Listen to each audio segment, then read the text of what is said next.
बहुपद है आप लोग का आज अलजेब्रा। इससे पहले हम आपको इसका पूरा जितना भी फार्मूला है, इसका डिफिनेशन है, उसके बारे में हम आपको बता देते हैं। देखिए, बीजगणित में सबसे पहले हमको पढ़ना होता है बहुपद। बहुपद को हम px से संबोधित करते हैं। ये है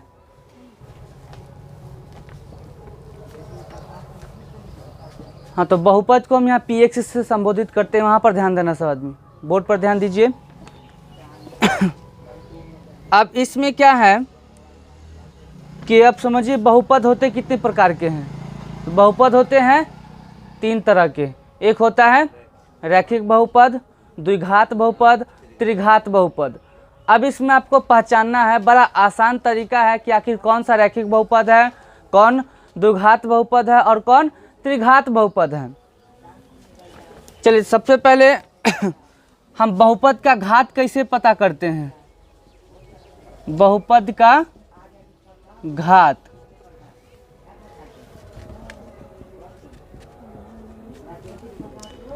बहुपद px में आपको बताएं अभी कि बहुपद में जो है, जो बहुपद होता है उसको px से संबोधित किया जाता है। यानी कि जो इसका समीकरण होता है, समीकरण का बहुपद जो होता है, रैखिक हो, द्विघात हो या त्रिघात बहुपद हो, उसको px बोलते हैं। तो जब बहुपद px में x का उच्चतम घात जो होता है ना, वो बहुपद की घात कहलाती है,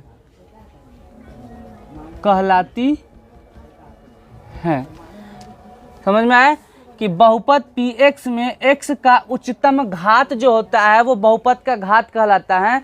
आप लोगों का 2 दिन पहले जो सेंटअप एग्जाम हुआ है मैथ का, उसमें ऑब्जेक्टिव में क्वेश्चन ये है, ठीक ना। उसमें आपका त्रिघात बहुपद जो है दे दिया गया है। त्रिघात बहुपद दे करके तब आपको जो है उसमें पूछा है कि आखिर बताइए कि इसका घात क्या है। तो लगभग शायद क्वेश्चन था इस प्रकार से, ध्यान दीजिएगा, 3x³ 2x² plus 4x plus 3 equal to 0। इस प्रकार से ही शायद प्रश्न था, है ना। तो उसमें अब इसको ये दे दिया प्रश्न और कह रहा है कि इसमें बताइए कि घातों की संख्या कितनी है। ऑब्जेक्टिव प्रश्न है ये, इस बार आप लोग का सेंटअप में पूछा कि घातों का, इसमें पूछा है घातों की संख्या क्या है।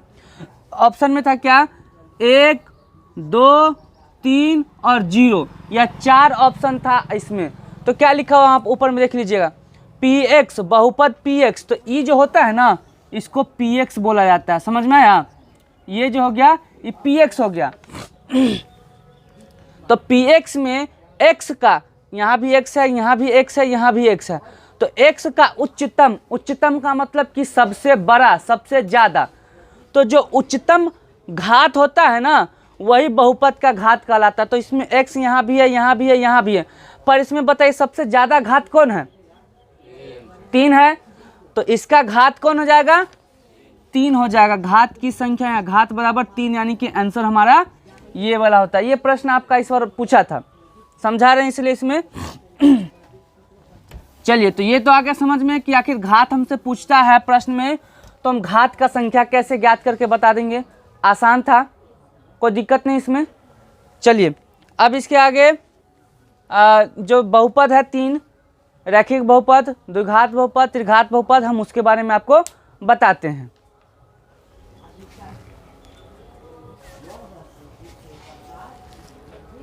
चलिए ध्यान दीजिए। देखिए, यहाँ पर सेंटअप का प्रश्न है, सेंटअप क्वेश्चन का ये प्रश्न था आपका ऑब्जेक्टिव में। 15 नंबर प्रश्न दिया हुआ है क्या, बहुपद 3x³ minus 5x² minus 11x minus 3 का घात है। घात है, क्या होगा इसका घात बताइए, क्या हो जाएगा, 3 हो जाएगा। अभी यहाँ पर ऊपर में लिखे हुए हैं कि जो बहुपद, तो बहुपद यहाँ लिखा है यानी कि बहुपद हो गया। बहुपद में x का जो उच्चतम, सबसे अधिक जो मान होता है, वही हमारा क्या रहता है, घात हो जाता है। तो इसका घात कितना हो जाएगा, 3। ये प्रश्न था आपका सेंटअप का, यही प्रश्न है, समझ में आया। चलिए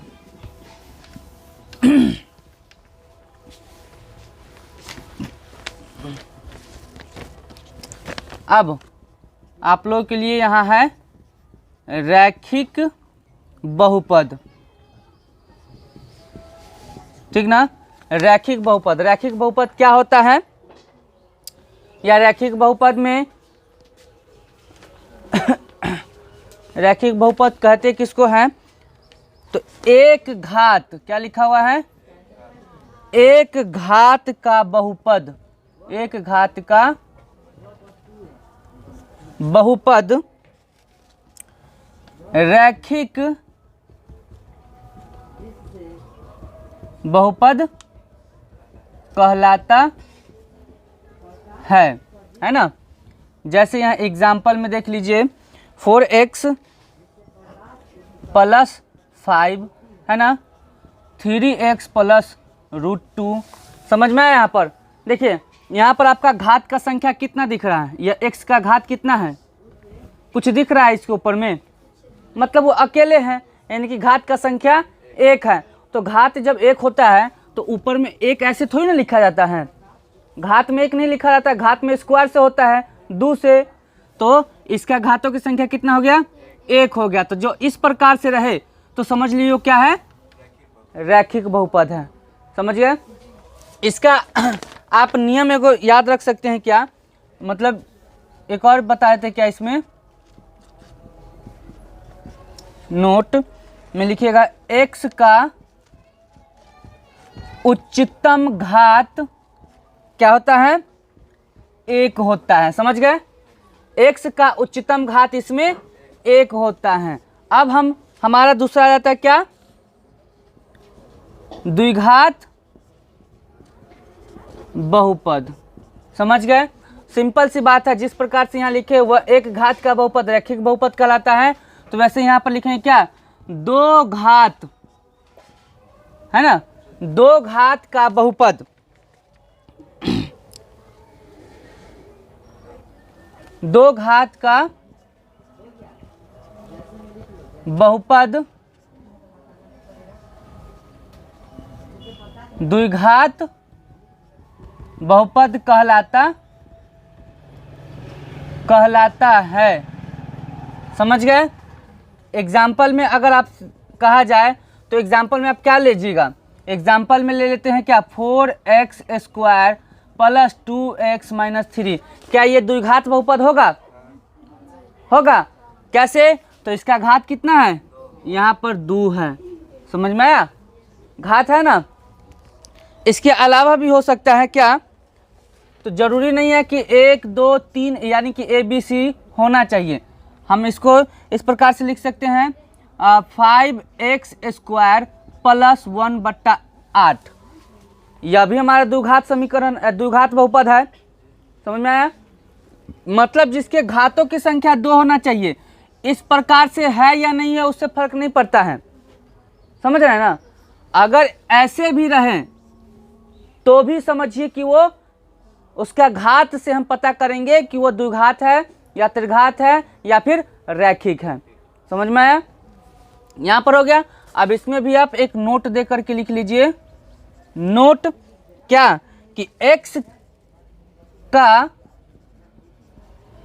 उच्चतम घात कितना होता है, 2, यानी कि द्विघात बहुपद में x का उच्चतम घात 2 होता है, 2 से ज़्यादा नहीं हो सकता है, 2 से ज़्यादा हो गया तो 2 से ज़्यादा हो गया तो गलत नहीं है, मतलब वो द्विघात बहुपद में नहीं है ना। और बहुपद में जो होता है 3 होता है, रैखिक, द्विघात और त्रिघात, यही 3 को घात वाला होता है, तो ये समझ में आ गया। अब हमारा क्या है, तीसरा में त्रिघात बहुपद है ना, इसको त्रिघाती बहुपद बोलते हैं। तो त्रिघाती बहुपद का क्या लिखेंगे, 3 घात का बहुपद, 3 घात का बहुपद जो है त्रिघाती बहुपद कहलाता है। अब एग्जाम्पल में देख लीजिए, एग्जाम्पल में आपका त्रिघात बहुपद वाला कौन हो जाएगा, सेंटअप एग्जाम का जो क्वेश्चन था, अभी जो बोर्ड पर उतार के क्वेश्चन एक बताए हैं वो 3 घात वाला है कि नहीं। क्या था क्वेश्चन, 3x² नहीं प्लस 5x माइनस 11 माइनस 2 ऐसे था ना। 3x यहाँ पर स्क्वायर हो गया, क्यू होगा 3x³ plus 5x² minus 11x minus 2। अब देखिए इसमें x का उच्चतम घात कितना है, यहाँ पर x का सबसे बड़का घात कौन है, 3। घात यहाँ पर 2 भी है कि नहीं। लेकिन आप बताइएगा जहाँ 2 भाई खड़ा है ना, तो वहाँ पर बड़का भाई का मतलब लोग बात सुनेगा कि छोटका भाई का, बड़का भाई का। तो वही बात है यहाँ पर x के पावर में यहाँ क्या है, 3 है, यानी कि घातों की संख्या 3 हो गया। यहाँ पर घात का संख्या 2 है, तो 2 गो वाला लोग मानेगा कि 3 गो वाला, 3 गो। तो इसीलिए इसको इस तरह से भी याद रखिएगा, त्रिघाती बहुपद का घात तो जो होता है 3 गो होता है। समझ में आया। तो एगो इसका एग्जाम्पल ये हो गया, एगो एग्जाम्पल x³ प्लस 5 ये भी हो गया। क्या ये होगा त्रिघात बहुपद, त्रिघात बहुपद होगा, बिल्कुल होगा। यहाँ पर घात ना हमको पूछ रहा है कि नहीं। द्विघात समीकरण तो नहीं पूछ रहा है कि समीकरण में है या नहीं है, यहाँ पर तो बहुपद पूछा जा रहा है। समीकरण अलग हो गया, बहुपद अलग हो गया। अगर यहाँ पर सिर्फ पूछ रहा है कि बताइए त्रिघात बहुपद है या नहीं है, तो हमको तो घात देखना है ना, घात देखना है। तो x का मान यहाँ पर x में घात का संख्या कितना है, 3 है, यानी कि ये भी घात में त्रिघात बहुपद हो जाएगा। ए ले लेते हैं टॉपिक, रैखिक बहुपद के शून्यक और गुणांकों है ना, गुणांकों के बीच संबंध। समझ गए, ये संबंध है, गुणांकों के बीच संबंध बता रहे हैं, समझिएगा। उससे पहले आप रैखिक बहुपद का व्यापक रूप क्या होता है देखिए। रैखिक बहुपद जो होता है इसका व्यापक रूप जो है क्या होता है, ax प्लस b, ये ना होता है, सिंपल सा है, ax प्लस b होता है। अब इसमें आपको समझना है, जैसे कि द्विघात बहुपद में आप लोग इससे पहले फॉर्मूला याद किए होइएगा, क्वेश्चन बनाया होइएगा कि द्विघात बहुपद का शून्यक निकाले, शून्यकों का योगफल निकाले, गुणनफल निकाले। तो इसी यहाँ पर ये हमारा जो है रैखिक बहुपद का व्यापक रूप इसी प्रकार से होता है, यानी कि रैखिक बहुपद जो भी होंगे तो उसका प्रश्न इसी तरह से होगा, ax प्लस b। समझिए, यह प्रश्न होगा। तो इसमें अब कह रहा है आपको क्या कि शून्यक ज्ञात कीजिए। अब देखिए ध्यान दीजिएगा, अब एगो मान लीजिए कि हम रैखिक बहुपद, एक रैखिक बहुपद क्या है px बराबर 2x माइनस 3 का शून्यक निकाले, का शून्यक निकाले, ये ना है। ये एक मान लीजिए कि हमारा प्रश्न है, और ऐसा प्रश्न आप लोग के पास है, ऑब्जेक्टिव इस सेंटअप में भी आया हुआ है। यह आपका इस प्रकार से प्रश्न है, कह रहा है कि px बराबर 2x माइनस 3 का शून्यक ज्ञात करें। शून्यक ज्ञात करना है ना, बड़ा आसान सा चीज़ है, ठीक। तो शून्यक ज्ञात करने का बनाएंगे कैसे, तो हम इसके बराबर में 0 लिख सकते हैं, 0 लिख सकते हैं, कोई दिक्कत नहीं। अब हम आपको बताए हैं कि जितने भी चर होते हैं एक साथ होंगे, अचर जो होंगे सो एक साथ होंगे। तो यहाँ पर हम 2x अचर वाला है तो इसको एक साथ यहाँ छोड़ दिए, बराबर के उस साइड जो है 0 के साथ हम इस -3 को भेज देंगे। तो -3 जब बराबर के उस साइड जाएगा तो क्या हुआ, +3। तो इस प्रकार से हो गया, यानी कि 3 में 0 को जोड़ेंगे तो क्या आएगा, 3 ही होगा। अब देखिए यहाँ पर 2 और x है, एक साथ है। कल भी हम बताए थे कि एक चर और एक अचर हो एक साथ और कोई चिन्ह नहीं दिखे तो दोनों में संबंध क्या है, गुना का संबंध है, यानी कि 2 और x में क्या है, गुना का संबंध है। तो सिंपली सा यहाँ पर क्या करेंगे कि 2 मतलब कि x को हम यहाँ पर छोड़ दिए, बराबर के उस साइड 3 हमारा हाइटे है। अब हम ये 2 को उस साइड ले जाएंगे तो बताइए क्या हो जाएगा, भाग हो जाएगा, क्योंकि यहाँ पर गुना था। तो 2 इधर चला गया तो कितना हो गया, 2 हो गया, यानी कि x बराबर कितना आ गया, ये तो हमारा शून्य के गो ये हो गया शून्य। समझ में आया, रैखिक बहुपद का शून्य ये होगा। ये तो हम प्रोसेस में आपको बताए हैं, ये प्रोसेस बना करके आपको बताएं कि आखिर अगर रैखिक बहुपद का शून्य है निकालने के लिए तो हम कैसे निकालेंगे। तो ये तो निकाल दिए, पर बहुत सिंपल सा इसका एक फार्मूला होता है, समझे। क्या फार्मूला होता है शून्य निकालने का, तो फार्मूला देखिएगा, शून्य इक्वल टू होता है क्या, शून्य के बराबर होता है क्या, माइनस अचर पद, ठीक ना, बटा क्या, x का गुणांक, x का गुणांक। समझ गए, ये फार्मूला होता है जब रैखिक बहुपद हो और उसका कहे कि शून्य ज्ञात करे तो माइनस अचर पद बटे x का गुणांक हो जाता है। समझ में आया, कोई दिक्कत नहीं। प्रश्न आपका फिर से वही है, px बराबर 2x माइनस 3, हमारा प्रश्न वही है। अब हमको ये प्रोसेस में नहीं बनाना है, डायरेक्ट इस फार्मूला पर हम बैठा देना है इसको और हमारा वो आंसर जो है बन जाएगा। कैसे, तो ध्यान दीजिए यहाँ क्या लिखा हुआ है, अचर पद। अब बताइए इसमें अचर पद कौन है, अचर पद कौन है, अचर 3 है, चर और अचर समझाए हुए हैं आप लोग को। तो इसमें अचर पद कौन हो गया, 3 हो गया। तो बराबर में क्या कर रहा है, अचर पद के साथ माइनस भी है, फार्मूला में माइनस है, तो फार्मूला वाला हम माइनस ले लिए और अचर पद, तो अचर पद यहाँ पर 3 है या फिर -3 है, -3 है। माइनस हमेशा अंक के साथ में जाता है और माइनस दिखता है, प्लस नहीं दिखता, वो छुपा रहता है, पर माइनस तो दिखता है। तो ये माइनस इस प्रश्न में भी है, तो यहाँ पर अगर हम -3 ले लिए बटे x का गुणांक, x का गुणांक यानी कि x के साथ का जो गुना होगा, x के साथ जो संख्या गुना में होगा, अचर जो गुना में होगा उ, तो x का गुणांक क्या हो गया, तो x का गुना क्या है यहाँ पर 2 है, तो इसके नीचे 2 लिख देंगे। अब देखिए माइनस और माइनस प्लस होता है, यानी कि क्या लिख देंगे 3/2। आया आंसर, हम बनाए थे तब भी हमारा शून्य यही आया है कि नहीं, और फार्मूला पर बैठा है तब भी हमारा यही आंसर आया है। समझ में आया, कोई दिक्कत, फिर से समझाएं क्या, नहीं, अच्छा से समझ में आ गया। चलिए अब बी है, टॉपिक बी है, क्या है, किसी बहुपद के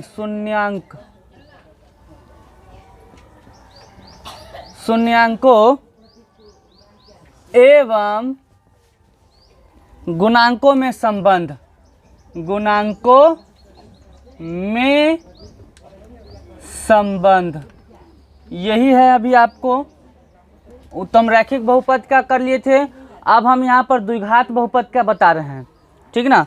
चलिए तो इसका है क्या, हम क्या लिखेंगे क्या, चलिए द्विघात बहुपद का क्या लिखते हैं कि माना बहुपद ax² plus bx plus c है, ठीक, तो है तथा इसके शून्यांक है ना, इसके शून्यांक अल्फा एवं बीटा है। तो समझिए क्या है कि अगर बहुपद ax² plus bx plus c है तो इसके शून्यांक अल्फा एवं बीटा हो तो, अच्छा ये है, ये देखने से ये कौन सा बहुपद हो गया, द्विघात बहुपद। तो याद रखिए द्विघात बहुपद का यही व्यापक रूप होता है, द्विघात बहुपद का व्यापक रूप जो है यही होता है। तो कह रहा अल्फा, इसको अल्फा बोलते हैं, इसको बीटा बोलते हैं, तो अल्फा एवं बीटा हो तो शून्यकों का शून्यकों का, है ना,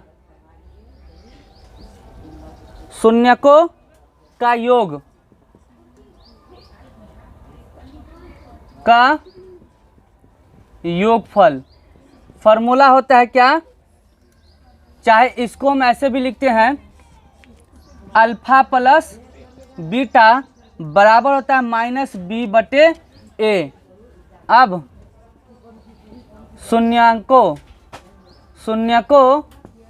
का गुणनफल, जब गुणनफल है तो शून्यकों का गुणनफल मतलब कैसे हो गया, अल्फा इंटू बीटा। इस प्रकार से हम इसको लिखते हैं। आपका या तो शब्द में इस प्रकार से लिखा रहेगा और नहीं तो इस प्रकार से लिखा रहेगा, अल्फा इंटू बीटा बराबर फार्मूला क्या होता है, सी बटा ए। ये आपका फार्मूला होता है। और आपका दे दिया है एक पी एक्स बराबर क्या, 5x² माइनस 32x, 32 लंबा चौड़ा कर तो लंबा दे, 6x प्लस 12, है ना, 12। यहाँ पर ये प्रश्न है, ये हमारा पी एक्स है, बहुपद है, समझ में आया। ये प्रश्न दिया हुआ है। अब देखिए आपको जब शून्यक इसका निकालने के लिए कहे ना, यहाँ ध्यान दीजिएगा, अब वो हम उस प्रकार से उसको नहीं बनाएंगे। अब ये प्रश्न है, इसमें अगर आपको कहता है शून्यक निकालने के लिए, है ना, कि द्विघात बहुपद का शून्यक ज्ञात करे, तो हम उसको बनाते कैसे हैं, जो हम आपको इससे पहले गुणनखंड विधि से जो बताए थे आप लोग को, है ना। तो गुणनखंड विधि से इसको तोड़ के बनाइएगा तो आराम से आ जाएगा। लेकिन अगर प्रश्न में आपको दिया हुआ है क्या, यह लिखा है P x 5x² minus 6x plus 12 में शून्यकों का योगफल ज्ञात करें। क्या लिखा हुआ है, शून्यकों का योगफल। हम आपको यहाँ पर प्रश्न एक फॉर्मूला दिए हुए हैं शून्यकों का योगफल। तो हमारा पी एक्स है, यहाँ पर पी एक्स क्या है, 5x² माइनस 6x प्लस 12 है। तो इसमें ये हो जाता है ए, यहाँ देखिए ए है ना, x² का गुणांक जो होता है ए होता है, x का गुणांक जो होता है बी होता है, और यहाँ जो अकेले होता है वो सी होता है। तो हम यहाँ पर ए पता कर लेंगे, ए क्या हो जाएगा 5, बी कितना हो जाएगा -6, यहाँ माइनस है, सी कितना हो जाएगा 12। अब उसमें फार्मूला में क्या था, शून्यकों का योगफल ज्ञात करें, ये ना करा है, ये देखिए शून्यकों का योगफल करा ज्ञात करने के लिए। तो फार्मूला यहाँ पर हम लिखा है, फार्मूला क्या है माइनस बी बटा ए। तो ये देखिए ये माइनस फार्मूला में का है, माइनस फार्मूला में है, यहाँ पर बी है, इसमें बी बताइए, इसमें बी कौन है -6 है। तो फार्मूला का माइनस तो रहेगा ही रहेगा।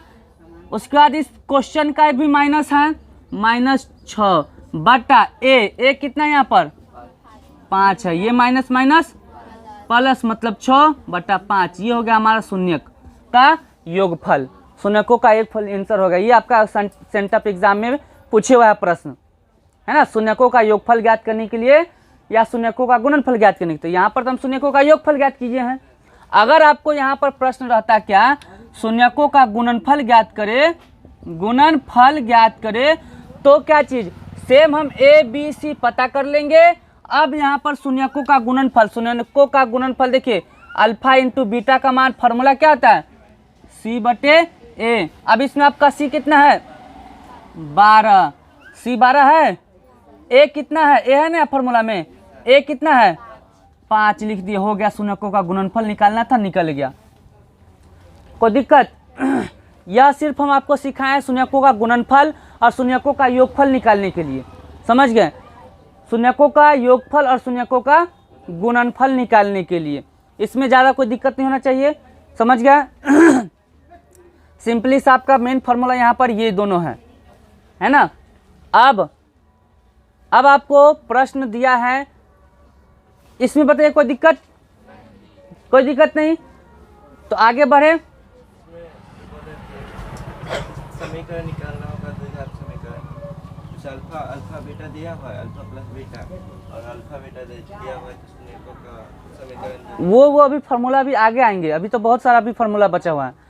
जब कहने का मतलब कि प्रश्न में हमारा अल्फा का मान दिया है, बीटा का मान दिया है, तो शून्यक कहेगा बहुपद, शून्यक नहीं बहुपद, हमको कहेगा कि द्विघात बहुपद ज्ञात करे, तो उसका फार्मूला अलग होता है। अभी तो यहाँ जाहिर है, इसके बाद हम उधर ही जाएंगे उसी फार्मूला पर। ये तो पहले तो हम इसको ये तो कर देते हैं आपको। अब इसमें आपको प्रश्न एक देते हैं और उसमें कह रहा है आपको क्या कि शून्यक ज्ञात करें, समझे? शून्यक आप ज्ञात करने के लिए कह रहा है। हम तो बहुपद वहाँ पर शून्यकों का योगफल और शून्यकों का गुणनफल निकाले हैं। अब शून्यक यहाँ पर कहेगा आपको निकालने के लिए, जैसे रैखिक समीकरण का शून्यक सॉल्व करके निकाले थे और एगो फार्मूला पर बैठाए थे, तो अभी जो हम बैठाए सो तो फार्मूला पर है शून्यकों का योगफल और गुणनफल। पर प्रश्न हमारा सिंपली सा यहाँ पर दिया हुआ है ना क्या? अब यहाँ पर एक प्रश्न दिया हुआ है ये 5x², ठीक ना, माइनस 32x प्लस 12 का शून्यक ज्ञात करें। क्या कर रहा है? शून्यक ज्ञात करने के लिए कह रहा है। तो बताइए अब हम इसको कैसे बनाएंगे शून्यक ज्ञात करने के लिए? उस समय तो हम कहें क्या कि शून्यक का योगफल ज्ञात करें, बोले थे ना कि शून्यकों का योगफल ज्ञात कीजिए, शून्यकों का गुणनफल ज्ञात कीजिए। तो सिंपली सा इसमें से ए बी सी निकाल लिए हैं और फार्मूला पर बैठा दिए, हो गया। इसमें कोई झंझट नहीं, कोई ज़्यादा परेशानी नहीं। पर अब हमारा यहाँ पर ये प्रश्न इसका कह रहा शून्यक ज्ञात करने के लिए, इस प्रश्न का शून्यक निकालना है। तो आप लोग को हम गुणनखंड विधि से तोड़ना है, इसको बताएं। इसको गुणनखंड विधि से तोड़िए। तो प्रश्न हमारे यहाँ पर है, यानी कि इस 32 को हम इस प्रकार से तोड़े, ठीक है ना, 32x को इस प्रकार से तोड़े कि उस जो दो भाग में तोड़ेंगे उसको जोड़ने या घटाने पर दोनों जो है इतना ही आना चाहिए, जोड़ने घटाने पर, ठीक ना। उसके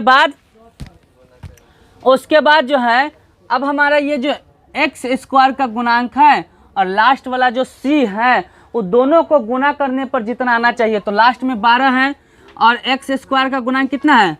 5 है। तो 5 में हम 12 में 5 से गुना किए तो कितना हो गया? 60 आ गया, 60 आया। चलिए अब हमको यहाँ पर 32 है, क्या है? 32 है। तो 32 को हम तोड़ेंगे तो 32 को तो 16 और 16 भी हो जाएगा, 16 16 32। आपको हम बताए हैं कि ये लास्ट वाला चिन्ह को ध्यान से देखिएगा, लास्ट वाला जो चिन्ह वहाँ पर लिखा रहे ना वही करना है। यहाँ पर प्लस का चिन्ह है, मतलब हम ये जो दो संख्या तोड़ रहे हैं तो दोनों संख्या को जोड़ना है। तो 16 और 16 को जोड़ देंगे तो 32 तो आ जाएगा, पर क्या 16 और 16 में गुना करेंगे तो 60 आएगा? नहीं होगा, गलत हो गया, है कि नहीं। अब देखिए एक होता है क्या 20 भी होता है और 12 भी होता है। 20 और 12 को जोड़ देंगे तो ये भी 32 हो जाएगा, 32 होगा। पर क्या 20 और 12 को गुना करेंगे तो 60 होगा? बिल्कुल नहीं होगा। तो फिर आखिर हम कौन, तो वैसे ही संख्या को हमको यहाँ पर पता करना है। तो सिंपली सा क्या है, ध्यान दीजिए, -30 समझ गए और -2। देखिए माइनस और माइनस, अब कहिएगा सर माइनस हम यहाँ कला दिए हैं, डायरेक्टली हम यहाँ पर 2 काहे नहीं दे देंगे, 2 काहे नहीं दे देंगे। तो अगर हम यहाँ पर +2 दे देते हैं तो देखिए ये 32 के आगे माइनस है, फिर तो माइनस हमारा वहाँ पर नहीं रह पाएगा। हमको सिर्फ तोड़ना है, क्वेश्चन को बदलना नहीं है, हमको क्वेश्चन बदलना नहीं, उसका रूप हमको सिर्फ चेंज करना है।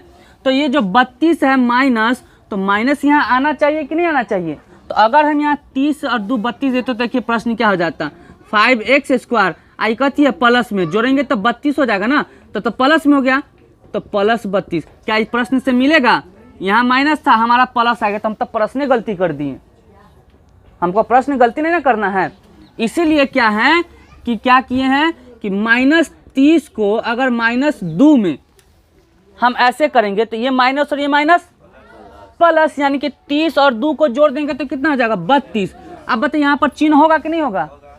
आपको बताया मैं कि दो संख्या रहा, जब भी प्लस माइनस एक साथ रहता है तो दोनों संख्या में जो बड़ा होता है उसी का चिन्ह हम यहाँ पर देते हैं। पर दोनों तो माइनस से है, दोनों माइनस, बड़का संख्या के सामने भी माइनस और छोटका संख्या के सामने भी माइनस ही है, तो इसको जोड़ने पर तो माइनस यहाँ पर होगा ही।